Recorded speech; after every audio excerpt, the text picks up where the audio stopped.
Salut à tous les manos, c'est HBK, je suis hyper content de vous retrouver, ça faisait un petit moment. Aujourd'hui je vous retrouve pour vous présenter un nouveau gilet tactique One Tigris, le FYR, c'est parti, let's go.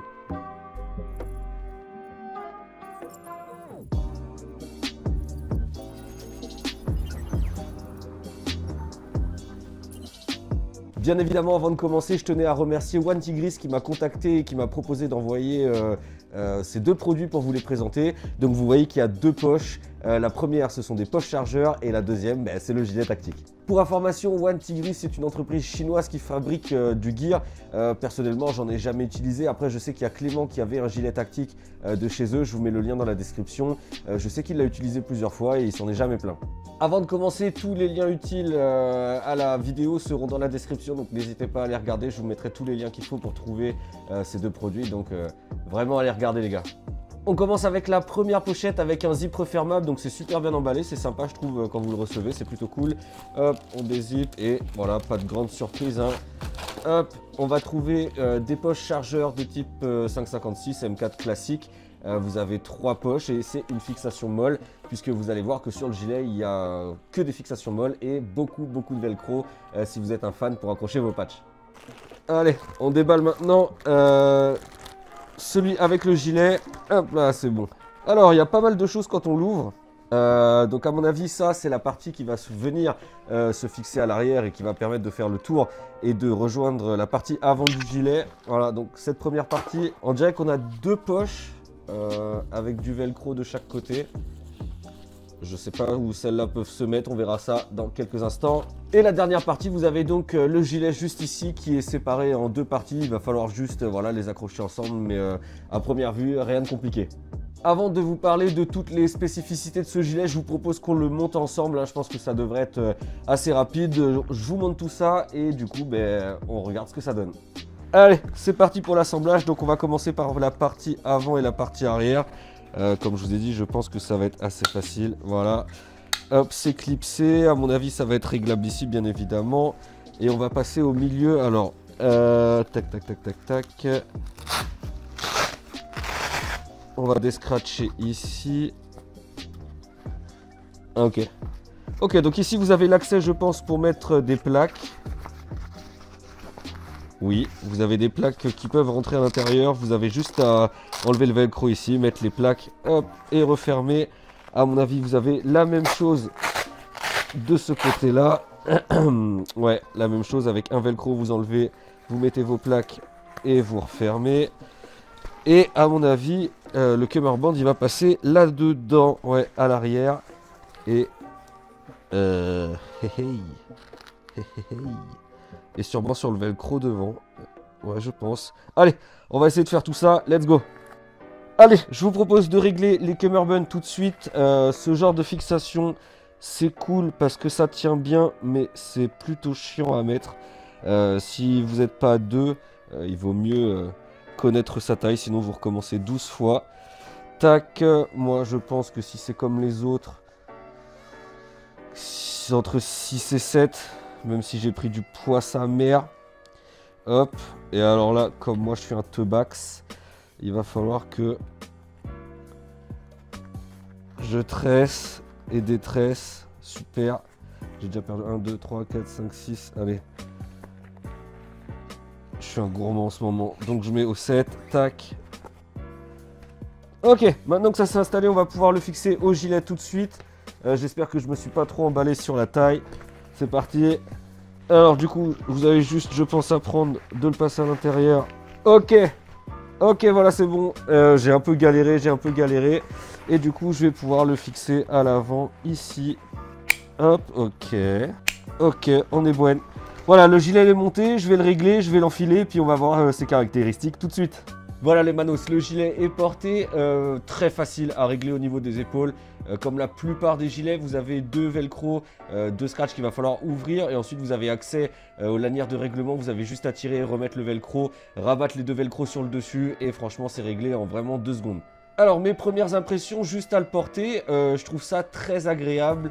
Le seul inconvénient c'est, alors pour moi, hein, c'est qu'il n'y a pas la plaque à l'intérieur qui est fournie. J'ai l'habitude que ce soit rigide à l'avant. Donc là, ça l'est quand même, mais pas à ma convenance. Cependant, je pense pas que vous soyez obligé d'acheter des plaques si jamais vous voulez vous en séparer. C'est vrai que ça fait un petit moment que je pratique l'airsoft et j'ai déjà eu des porte-plaques vraiment pas chers de chez Taiwan Gun par exemple. Et on sent que la matière est différente. Là, c'est du 500D, alors j'y connais rien. Mais voilà, c'est assez rigide. C'est vrai que je pense tout à l'heure quand je mettrai les poches à l'avant avec les chargeurs, on verra si ça a tendance à se plier vers l'avant comme ça, comme les gilets de... Enfin, j'allais dire de basse qualité. Ouais, vraiment des trucs bas de gamme. Donc là, je pense que c'est assez solide et c'est plutôt confortable à porter. Au niveau de la face avant et de la face arrière, vous allez voir rien de fou. Hein. Vous avez des passes en molle. Tout se fait maintenant en molle pour pouvoir avoir la possibilité de fixer quasiment ce que vous voulez du moment qu'il y a des fixations molles. Et vous avez aussi pas mal de velcro pour y coller vos patchs. Ici, vous trouverez un patch One Tigris et vous pouvez mettre vos patchs en dessous ou même fixer directement différentes, comment on appelle ça, différents panels pardon, avec des poches chargeurs différentes. Voilà, très rapidement vous aurez juste à enlever le velcro et remettre le velcro et vous pouvez changer vraiment très facilement. Alors au niveau des fixations, et c'est là où ça me plaît le plus, je vous en ai déjà parlé dans mes autres vidéos. Au niveau des gilets, j'utilise très souvent des clips pour que ce soit très facile à mettre et à enlever. Et il se trouve que celui-ci remplit ces critères là. Au niveau des épaules, vous avez voilà, deux petites... je sais pas comment on appelle ça, deux petits boutons pressoirs, hop, vous avez juste à enlever et la bretelle s'enlève. Vous avez juste à faire pareil avec le deuxième, donc vous pouvez l'enlever vraiment très vite. Alors attendez, hop. Et maintenant passons au niveau du torse et c'est là où ce gilet se veut spécifique et j'apprécie beaucoup puisque je vous l'ai dit, j'aime les trucs rapides. Ici vous avez une fixation en plastique assez solide et en fait pour l'enlever vous avez une petite ficelle, vous avez juste à tirer et lever et ça s'ouvre. Donc c'est pas plus rapide que les attaches que j'ai sur le gilet, mais je trouve ça vraiment sympa. Donc voilà, à mettre, c'est pareil, vous avez juste à prendre les deux parties, les encliqueter, vous entendez le clic, voilà, votre gilet il tient. Alors comparé justement à mon autre gilet, la petite différence c'est que sur mon gilet, les attaches en plastique ne sont pas... amorti si vous voulez par le gilet, donc des fois ça m'arrive de le sentir un petit peu au niveau du ventre, mais voilà, rien de gênant, mais c'est vrai que je le sens. Ici ils ont pensé à tout puisque vous avez juste à l'arrière ici un renfort pour que le plastique puisse se mettre dessus, hop. Et du coup ça évite les problèmes comme je viens de vous dire, où des fois vous avez tendance à vous baisser. Si ce morceau de plastique il vous rentre dans les côtes, vous allez le sentir. Bien évidemment vous aurez la même chose de l'autre côté, donc vous pouvez le faire soit à gauche soit à droite, c'est vraiment à souhait. Tout en haut du gilet, juste ici, vous allez trouver une fermeture éclair, tac, une admin pouch où vous allez pouvoir mettre, alors votre téléphone je vous le déconseille en partie, mais des petits documents, de quoi grignoter, vous pouvez mettre ce que vous voulez, ça vous fait une petite poche en plus sur le dessus. Alors de ce que je peux constater aussi, je ne sais pas si vous avez vu ce petit détail au niveau des épaules juste ici. Vous avez hop, du velcro qui forme des petits cercles dans lequel vous pouvez passer soit votre tube d'hydratation, soit votre câble HPA, soit vos câbles de radio. Vous pouvez vraiment mettre ce que vous voulez et puis ça évite d'avoir le flexible ou votre fil qui pendouille en dessous du bras ou au-dessus qui a tendance à tomber. Ici vous pouvez le fixer directement là-dedans grâce à du velcro, c'est hyper facile et du coup votre tuyau reste bien bloqué. Vous pouvez le faire revenir devant, vous faites vraiment ce que vous voulez. Tac, et je vais vous montrer la partie arrière. Hop là, voilà, facile. Au niveau de l'arrière, il n'y a pas grand chose qui change, on reste aussi dans le classique. Vous avez des passes en molle avec une partie velcro ici sur laquelle, comme d'hab, vous pouvez coller vos patchs. Vous pouvez bien évidemment faire comme moi, y mettre un camelback pour mettre soit votre poche d'hydratation, soit votre bouteille HPA. Vous avez aussi ici une poignée d'extraction. Alors ça, pour moi, c'est compliqué de juger puisque c'est quelque chose que j'utilise jamais. Jamais un mec qui va me tracter comme ça. J'ai pas encore fait d'OP qui nécessite ce genre de choses. Mais ça a l'air vachement solide, c'est plutôt bien fixé. Donc à tester. Après, je pense qu'il ne faut pas trop en abuser. Mais je pense que si vous tirez votre collègue, allez sur 3, 4, 5 mètres, ça devrait aller large. Sur le côté ici, vous avez du coup de la place pour fixer des poches aussi avec la fixation molle. Voilà, donc vous pouvez mettre des poches sur le côté. Moi je suis pas trop fan puisque des fois ça vient gêner le mouvement du bras, donc je mets très rarement de choses sur le côté. Je préfère le mettre sur ma ceinture en dessous. Mais voilà, si vous voulez le mettre dessus, vous pouvez. Autre spécificité aussi, je vous ai parlé en tout début de vidéo des plaques qui n'étaient pas fournies avec le gilet, c'est vrai, donc elles ne sont pas fournies. Vous pouvez mettre des plaques classiques à l'avant, à l'arrière, et la spécificité aussi, c'est que si vous voulez que ce soit un peu plus rigide sur les côtés, vous pouvez y mettre des plaques pour les cummerbunds qui vont sur le côté. Allez, je vous installe les poches et je vous montre ce que ça donne tout de suite. Bien évidemment, les poches sont en fixation molle, donc vous avez juste à à tresser ces lanières dans les passants. C'est un peu galère, vous allez mettre un peu de temps, mais au moins je sais que c'est une fixation qui marche super bien et ça tient vraiment bien. Et voilà du coup ce que ça donne avec les poches chargeurs. Donc voilà, rien de fou, hein, très classique. Maintenant on va voir si ça tient bien, je vais y mettre des chargeurs à l'intérieur, j'arrive tout de suite. Voilà, maintenant que les chargeurs sont installés, une poche avec 3 places pour 3 chargeurs, classique avec élastique, hein, vous enlevez ici pour extraire le chargeur, vous remettez pour que ce soit maintenu. La fixation molle, c'est ce que je vous ai dit tout à l'heure, c'est une fixation efficace qui marche, hein, c'est juste un peu chiant à tresser, mais vraiment ça bouge pas et ça c'est top. Comme je vous ai dit au début, ce gilet n'est pas livré avec des plaques à l'avant et je vous ai dit que c'est des choses qui me dérangent un peu puisque moi j'aime avoir les plaques qui permettent d'avoir ça collé au corps. Mais sur ce gilet là, donc j'ai mis 3 chargeurs qui ne sont pas remplis en billes, ça ne change pas le poids du chargeur loin de là. Ça reste relativement solide, collé au corps. Bon, on voit ici il y a un petit écart mais c'est normal, hein, il y a un petit peu de poids qui tire vers l'avant. Mais c'est vachement confortable. Si j'avais pas de plaque, ça me dérangerait pas plus que ça. Après, je me connais, je préfère les plaques.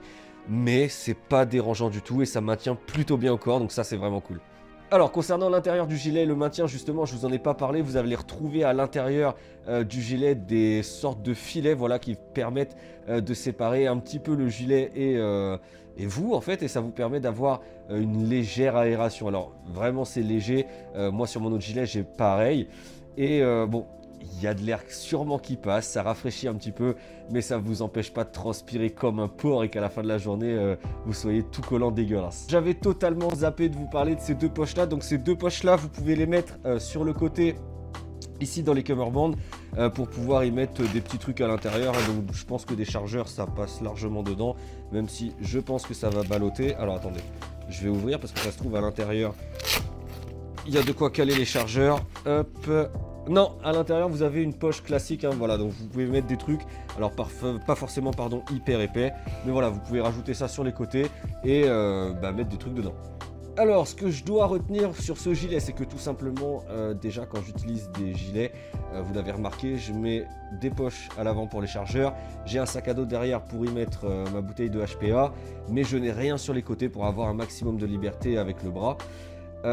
Donc pour moi ce gilet convient tout à fait. Là je vous ai dit avec les poches, alors le seul inconvénient je trouve, je vous l'ai dit, c'est le fait qu'il ne soit pas livré avec des plaques, mais ça c'est juste un caprice parce que moi je mets des plaques dans tous mes gilets. Mais c'est vrai que celui-là, vraiment, je suis étonné, hein, je vous ai dit, ça n'a rien à voir avec les gilets Taiwan Gun où dès que vous mettez un petit peu de poids, il y a le truc qui se plie comme ça et votre gilet ne ressemble plus à rien. Là, j'ai mis les chargeurs devant, je vous ai montré, ça a tendance, ça ne se plie quasiment pas, c'est pas gênant. Donc après, les gars, je pense qu'il ne faut pas abuser, il ne faut pas non plus mettre 12-40 à l'avant parce que sinon, c'est sûr qu'avec le poids, votre gilet, il va se plier un peu. Mais même si ça se plie, vous mettez une plaque et le problème, il est réglé vraiment en 2 secondes. Ce que j'aime le plus sur ce gilet, c'est ce que je vous ai dit. Aujourd'hui, je trouve que c'est fini. Moi, au début, j'ai commencé avec ça, un Siras où il faut descratcher comme ça. Vous avez 12 trucs à descratcher aussi. Vous mettez 10 minutes à l'enlever, 10 minutes à le mettre. C'est une vraie galère. Aujourd'hui, la plupart des porte-plaques sont vraiment focalisé justement sur cet accès vraiment très rapide. Vous avez 2 boucles ici, clac, on appuie, il y a les épaules qui s'en vont. Là vous tirez, vous levez, ça s'en va. Donc voilà, vraiment vous mettez 2-3 secondes à le mettre et ça c'est vraiment aujourd'hui, je trouve, pour moi aussi, hein, un gros avantage sur tous les gilets qui ont ce genre d'accessoires. Voilà les manos, c'est la fin de la vidéo. Je tenais à remercier One Tigris qui m'a envoyé ces 2 produits pour que je vous les présente. En France, je sais qu'il y a Airsoft France et l'Entre du Dingo qui ont fait des vidéos dessus. Je vous invite à aller les voir, ce sera sûrement complémentaire. Moi je suis pas un spécialiste de la review ni du gear, donc voilà, je vous ai donné mon avis et je trouve que c'est intéressant que vous ayez du coup 3 points de vue différents. C'est pas fini, si vous êtes resté jusque là les manos, merci beaucoup. Je l'ai pas mis dans le titre pour pas accrocher trop de monde, surtout récompenser entre guillemets ceux qui restent jusqu'au bout. Ce gilet je vais donc l'utiliser en partie une fois et je vous ferai un rétexte sur mes pages Instagram et Facebook. Et ensuite je reviendrai sur mon autre gilet que j'aime énormément, que je ne suis pas prêt à quitter pour l'instant. Et au lieu que ce gilet reste dans mon armoire, je vais plutôt vous le faire gagner. Donc voilà, pour ceux qui sont restés jusque là, vous avez juste à vous abonner, mettre un petit commentaire en disant je participe. Il faudra que je donne une date butoir, je la donnerai sur mes réseaux sociaux. Il faudra suivre aussi et on fera le tirage au sort à la date venue. Je rappelle aussi, puisque j'ai déjà fait un tirage au sort et c'est parti un peu en cacahuète, il faut être majeur et en France métropolitaine. Désolé pour les autres qui habitent à l'autre bout du monde, mais la dernière fois, le Glock, il avait été gagné par je crois que c'était canadien. Et au Canada, la loi venait d'arriver, comme quoi l'airsoft était terminé. C'était au Canada, le mec, je suis même pas sûr qu'il était majeur. Donc vraiment, voilà, faut être majeur et en France métropolitaine, Cimer, les Manos. Voilà les manos, j'espère que la vidéo vous a plu, j'espère qu'on se retrouvera très vite pour une partie d'airsoft. Là c'était le mois d'août, c'est un peu la galère, mais dès septembre on va s'y remettre. Allez, ciao les manos.